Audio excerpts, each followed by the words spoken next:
en la iglesia. Vamos a ir a un tema que tiene que ver con un libro que se va a lanzar mañana, 1 de agosto, ya va a estar en las librerías en realidad. Se trata de La trama detrás de los abusos y delitos sexuales en la Iglesia Católica, que escribió el periodista Julián Maradeo, a quien tenemos justamente en línea. Julián, ¿cómo te va? Buenos días.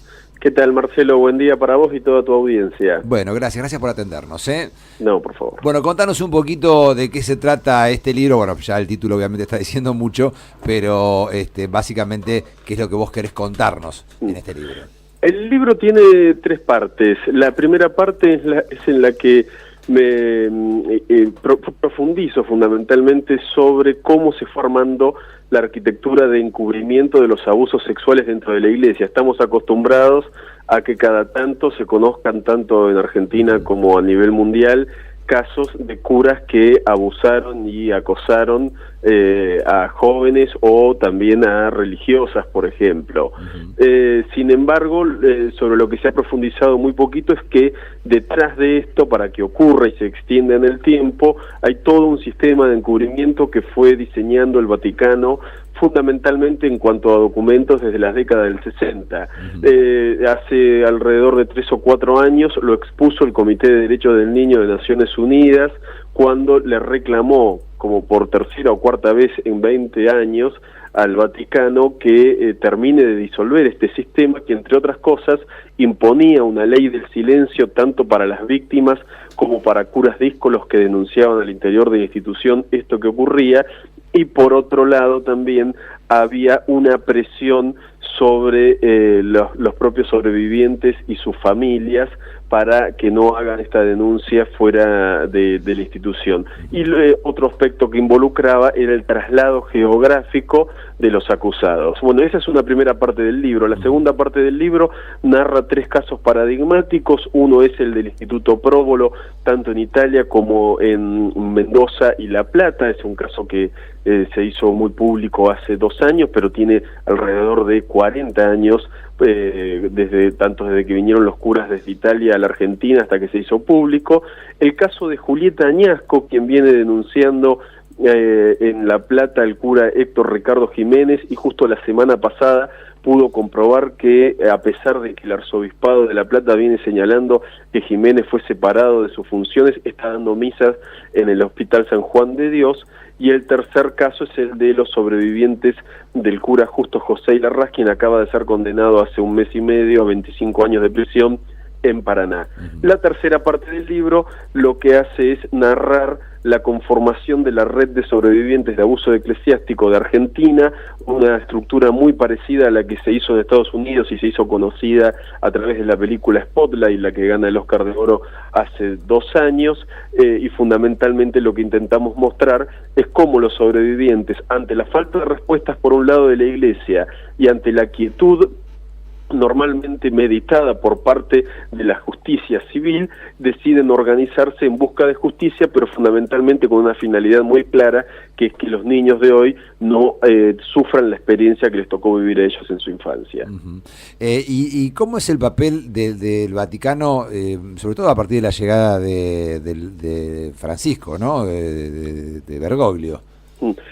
Bergoglio, a diferencia de Juan Pablo II y de Benedicto XVI, Joseph Ratzinger, más que nada lo que ha tenido es una estrategia comunicacional muy diferente y proactiva. Ahora bien, en los hechos, que es lo que están reclamando los sobrevivientes, no hubo ningún tipo de cambio de fondo. Bergoglio, entre otras cosas, no bien asume la Comisión de Protección de los Menores, a la que convocó a 2 laicos, los cuales terminaron renunciando, ambos con muchísima trayectoria y reconocimiento a nivel mundial y también víctimas, y ambos terminan renunciando porque se dan cuenta que, a pesar de que parecía que podía llegar a haber algún tipo de cambio, pasa el tiempo y eso no ocurre. Pero quizá sobre lo que nadie está prestando atención es que en septiembre del año pasado venció el plazo para que el Vaticano presente el informe en el cual debía demostrar ante el Comité de Derechos del Niño de Naciones Unidas que los cambios que este organismo en 2014 en su informe le marcó que debía hacer para proteger a los chicos y no ocuparse de proteger únicamente la imagen y la credibilidad de la Iglesia a nivel mundial, no fueron realizadas en ningún momento. Y esto ocurrió en el papado de Juan Pablo II, en el de Benedicto XVI, y ahora está ocurriendo durante el de Francisco. O sea, lo que están señalando los sobrevivientes es, Francisco, a diferencia de los dos papas anteriores, está teniendo expresiones muy claras, pero que no tienen ningún tipo de correlato en los hechos. Y un solo dato más es que Julieta Añasco, la referente nacional de la red en Argentina, fue convocada por Bergoglio hace alrededor de 2 años y medio para que vaya al Vaticano, donde él le iba a pedir un perdón público, pero ella lo que se terminó de dar cuenta es que solamente se trataba de un juego de marketing político para mostrar esa foto, pero que en ningún momento iba a haber cambios de fondo, que es lo que están reclamando. Claro. Ahora, me imagino el trabajo para... Esta palabra sobrevivientes, igual que obviamente suena muy fuerte, ¿no? Pero que es lo que se entiende como aquellos que han sufrido las consecuencias de un abuso, pero han llegado a organizarse y han llegado a delatar casos, cosa que me imagino que ha sido un proceso bastante largo para poder llegar a concretarse, ¿no es cierto? Generalmente entre 2 y 3 décadas. Es lo que tarda una víctima en animarse a romper con la coraza, y suele ocurrir luego de que ve a otra persona que lo hace y nota que la repercusión pública no es de rechazo. Generalmente, bueno, recordemos, y esto es obvio para cualquiera, la Iglesia, que es una institución milenaria en Argentina, está desde el comienzo de nuestra historia, sí. Es una institución fuerte, que ahora, por ejemplo, estamos viendo durante el debate en torno a la interrupción voluntaria del embarazo, el tipo de presión que ejerce y lo naturalizado que está esto, más allá de que en algunos casos resulte grotesco tanto las expresiones como la hipocresía, pero más allá de eso, para una sola persona, para un individuo, salir a enfrentar esa institución es algo que suele costar mucho emocional y hasta físicamente también. Entonces se atreven a hacerlo, por ejemplo, cuando notan que aquella persona que abusó de ellos en su infancia sigue estando en contacto con niños. Ahora, el matiz para pasar de víctima a sobreviviente es el momento en el que deciden organizarse y realizar una denuncia inicialmente judicial, y al notar que en la justicia no avanza, la denuncia se termina volviendo pública, que es lo que permite en muchos casos que la judicial termine avanzando. Ahora, en paralelo está la justicia eclesiástica, sí. Porque recordemos que el Vaticano, desde el Concordato de 1966 que labra con Argentina, tiene un fuero de derecho exclusivo, que es el canónico. Bien, ahí primero, las víctimas no tienen ningún tipo de representación, no suelen estar al tanto e informados de cómo está desarrollándose el proceso, y las penas terminan siendo a lo sumo la pérdida del ministerio sacerdotal, es decir, pierden la condición de sacerdote y son condenados a oración y penitencia, nada más que ello. Bueno, todo esto termina conformando un combo realmente problemático, y es lo que intentamos mostrar en el libro. Claro, yo estaba recordando el caso del padre Grassi, ¿no? Que cuando apareció y salió a la luz, digamos, era muy difícil, digamos, te lo mostraban como un pobre hombre que en realidad hay que ver, y era más tratar de ver cómo se encubría y cómo quedaba todo, que parecía que había un error, hasta que finalmente la justicia investigó y bueno, sabemos el resultado. Pero en realidad fue muy difícil también desde los medios, o mejor dicho, nosotros mirándolos, escuchando y mirando los medios, llegar a condenar al padre Grassi, hasta que finalmente se condenó, digamos. Antes era como que se lo cuidaba mucho más. No solo eso, Grassi nunca perdió su condición de sacerdote, por un lado. Sí. Y por otro lado, y esto también permite ver cómo se mueve Bergoglio sobre estos temas, hace unos años Bergoglio fue quien encomendó a un integrante de la Corporación de Abogados Católicos que realice un estudio sobre el caso Grassi, que terminaron siendo, si no me equivoco, 3 tomos, que a través de los cuales Bergoglio intentaba mostrar y difundir que las denuncias sobre Grassi eran infundadas. Ahora, en esto resultan clave los medios de comunicación, porque a través de ellos es que los sobrevivientes están pudiendo exponer a todo lo que los ha sometido la Iglesia desde el momento en que ellos se acercaron, por ejemplo, a un sacerdote a comentarle lo que les estaba pasando y les pide silencio, y hasta generalmente termina señalándoles que tuvieron algún tipo de responsabilidad para que eso ocurra.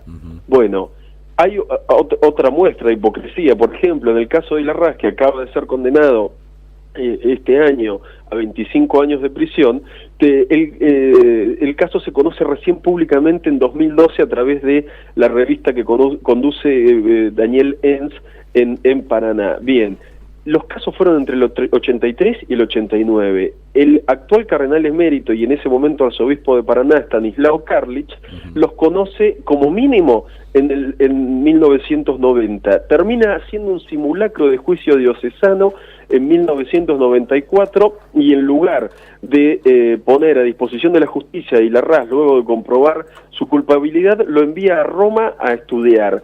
Y Larraz termina volviendo, lo encuentran las víctimas en Tucumán, ya en el siglo XXI, pero durante todo ese tiempo Karlich había sido el presidente del episcopado en Argentina, o sea, había sido la persona que estaba hablando de la reconciliación nacional en tiempos de la crisis de 2001, por ejemplo. Sí. Bueno, esa hipocresía que hay en la distancia entre el discurso y los hechos es algo que atraviesa, por lo menos en este tema, a toda la jerarquía eclesiástica durante los últimos 40 años.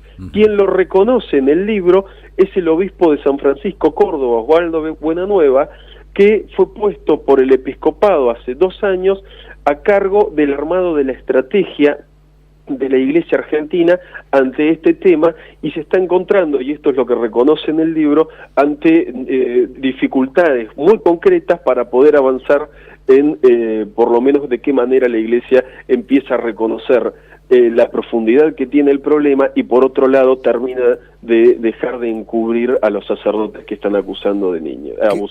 Qué terrible, bueno, obviamente no voy a hablar de los sobrevivientes, qué terrible para aquel cura o eclesiástico que está dentro de la institución y que pretende justamente que haya un manto de justicia, ¿no? Que pretenda cambiar las cosas ante esta situación que vos estás relatando.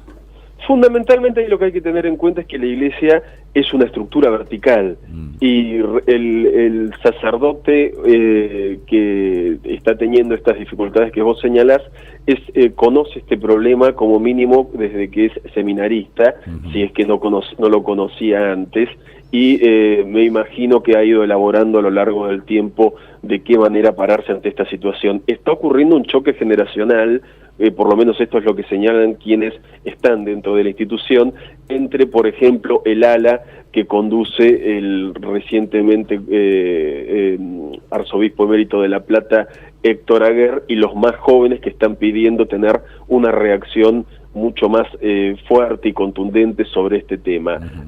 Cuando uno lo escuchaba a Aguer lo que decía es, bueno, sí, esto que ocurre es terrible, la Iglesia está realmente resolviéndolo hacia su interior, pero hay que ver si en otras partes de la sociedad eso ocurre, y la verdad es que ese tipo de comentarios suelen ser generalmente para desviar la atención y no para poner el foco sobre un problema que no se resuelve y no hay un principio de solución hasta el momento. Lo que se está ganando con Bergoglio, o lo que está apostando la Iglesia con Bergoglio, es a ganar tiempo, no a hacer cambios de fondo. Lo que están reclamando a nivel mundial los sobrevivientes, que realizan al año una conferencia internacional en Washington, es la participación de laicos dentro de los procesos de investigación que inicia la Iglesia, porque el problema es que la Iglesia, al tener su propio proceso judicial, y que esté, si se quiere, totalmente separado de los que